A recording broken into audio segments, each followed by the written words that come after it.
To एनजीकॉन academy. Next topic जो है वो है हमारा दो इसमें हम टॉपिक कवर करेंगे। एक हम एफिशिएंसी कवर करेंगे, दूसरी जो है हम कंजर्वेटिव और non conservative sources of energy को कवर करेंगे। अच्छा, सबसे पहले देख लेते हैं कंजर्वेटिव और non conservative sources of energy या नॉन कंजर्वेटिव फील्ड्स, सॉरी इनको फील्ड्स कर लेते हैं, कंजर्वेटिव फील्ड्स और non conservative fields.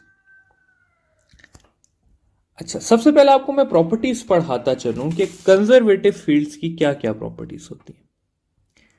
Conservative field की जो दो मेजर प्रॉपर्टीज हैं वो ये है कि कंजर्वेटिव फील्ड में work done in a closed path जो है वो कितना होगा, जीरो होगा।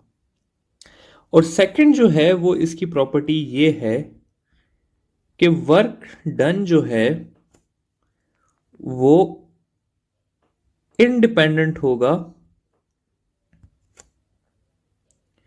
Of path followed. इसका मतलब मैं आपको समझाऊंगा बाद में। अच्छा, अगली चीज आ जाती है कि कौन कौन सी फील्ड्स जो हैं वो कंजर्वेटिव हैं। तो electrical field, gravitational field, magnetic field और इलास्टिक जो फील्ड होगी वो आपके पास कौन सी होगी, कंजर्वेटिव फील्ड्स होंगी। नॉन कंजर्वेटिव की अगर बात की जाए तो नॉन कंजर्वेटिव में work done in closed path जो है वो जीरो नहीं होगा। वर्क डन जो है वो डिपेंड करेगा ऑन पाथ। और अगर मैं एग्जांपल्स देख लूं तो इसकी बहुत सारी एग्जांपल्स हैं, मैं आपको कुछ बता देता हूं। फ्रिक्शन होगी, एयर रेजिस्टेंस,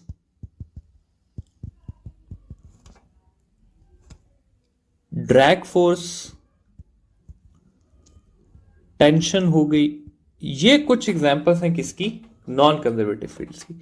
आप लोगों ने बस इतना, अगर आप लोगों को एग्जांपल्स नहीं याद रह सकती ना इतनी बहुत सारी, तो ये याद कर लीजिएगा कि सिर्फ यही चार फील्ड्स जो हैं ये क्या है, कंजर्वेटिव हैं। इनके अलावा तमाम की तमाम फील्ड नॉन कंजर्वेटिव। तो अगर आपको सिर्फ यही याद हो जाती हैं कंजर्वेटिव, तो इसका मतलब है कि आपको नॉन कंजर्वेटिव ऑटोमेटिकली क्या हो गई, याद हो गई। ठीक है, तो ये आप लोगों ने याद कर लेनी है। अब मैं समझाता हूं कि ये जो ऊपर के दो पॉइंट्स हैं इसका मतलब क्या है। ठीक है, कि work done in a closed path is zero. इसका यह मतलब है स्टूडेंट्स कि मैं यहां से एक पॉइंट ले लेता हूं, ग्रेविटेशनल फील्ड की बात कर लेते हैं। मैं कहता हूं एक बॉडी इधर से इधर गई, फिर इधर से इधर आई, फिर इधर से इधर आई और फाइनली इधर से इधर आई। ठीक है, तो इसने इतने पॉइंट्स में मूव किया और जिधर से ये स्टार्ट हुई थी इधर से ये एंड हो गई। अब अगर मैं यहां पर आप लोगों से पूछूं कि वर्क डन बाय ग्रेविटी, तो इसका आंसर होगा जीरो, क्योंकि ये क्लोज पाथ है। और ग्रेविटेशनल फील्ड क्योंकि एक कंजर्वेटिव फील्ड है, तो आप कहेंगे कि इसमें वर्क डन कितना है, जीरो है। दूसरा क्या है कि work done is independent of path followed. इसका कुछ इस तरह से है कि मैं कहता हूं कि एक बंदा जो है वो इस पाथ से जाता है बी पॉइंट पे, दूसरा बंदा जो है वो इस पॉइंट से जाता है बी पॉइंट पे, और तीसरा बंदा जो है वो इस पॉइंट से जाता है बी पे। तो अब क्योंकि सब ने बराबर की हाइट कवर की है, ठीक है, तो यहां पर मैं कहूंगा कि work done by gravity is equal in all three paths. तो चाहे आप 1 पाथ से जाएं, 2 से गए हैं या 3 से गए हैं, वर्क डन बाय ग्रेविटी क्या होगा? इक्वल ही होगा। ठीक है, तो ये है कंजर्वेटिव फील्ड के कॉन्सेप्ट। अगली चीज हम देख लेते हैं कि एफिशिएंसी क्या होती है। एफिशिएंसी जो है स्टूडेंट्स, वो होता है, हम उसको इस तरह एन से लिखते हैं, और वो हमेशा इक्वल होती है output divided by input into 100।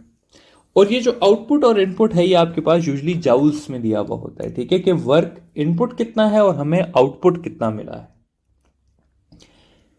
देखिए स्टूडेंट्स, मैं इसको समझाने के लिए हमेशा इस तरह करता हूं कि मैं आप लोगों को एक चीज समझाता हूं। मैं कहता हूं जी कि आप वर्क करते हैं, वर्क से आपके पास हमेशा एनर्जी आती है, और इन दोनों के बीच में जो इनको चीज रोक रही होती है वो होती है फ्रिक्शनल फोर्सेस।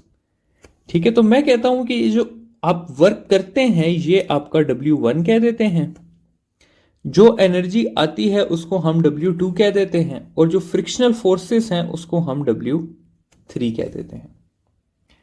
तो अगर मैं इसको आगे लेके चलूं तो मैं लिख सकता हूं कि W1 is equal to W2 plus W3, कि जो आपका वर्क था वो किस किस फॉर्म में अपेयर हुआ? वो एनर्जी की फॉर्म में अपेयर हुआ, और वो फ्रिक्शनल फोर्सेस की फॉर्म में अपेयर हुआ।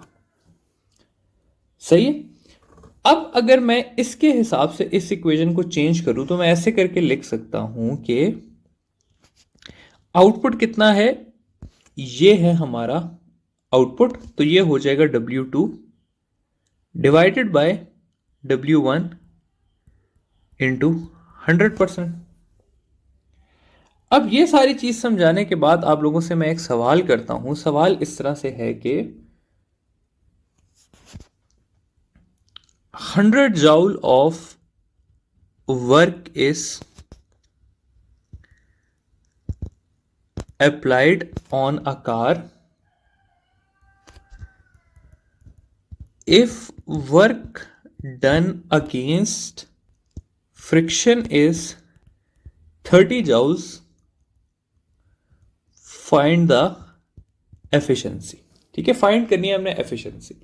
अब इसको हम कैसे सॉल्व करेंगे स्टूडेंट्स? इसको हम सॉल्व करेंगे कि हमें दिया हुआ है वर्क जो कि है 100 जॉउल, और हमें दिया हुआ है W3 फ्रिक्शनल फोर्सेस जो कि हैं 30 जॉउल।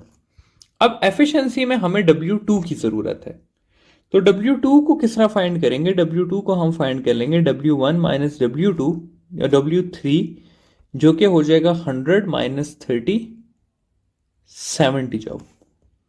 अब हमने सिंपली इक्वेशन में पुट करना है 70 डिवाइडेड बाय 100 इंटू 100, इसका आंसर आ जाएगा 70%। तो एफिशिएंसी कितनी हो जाएगी हमारे पास? 70% हो जाएगी। तो आई होप कि ये टॉपिक आप लोगों को समझ आ गया होगा। एफिशिएंसी है, एफिशिएंसी और कंजर्वेटिव नॉन कंजर्वेटिव ये दोनों आपके कोर्स में इंक्लूडेड, अगेन मैं कहूँगा नहीं है। मैंने इससे इतने सवाल भी नहीं देखे, लेकिन यू नेवर नो, आ भी सकता है, तो इसलिए मैंने कहा कि कवर करा दूं आप लोगों को।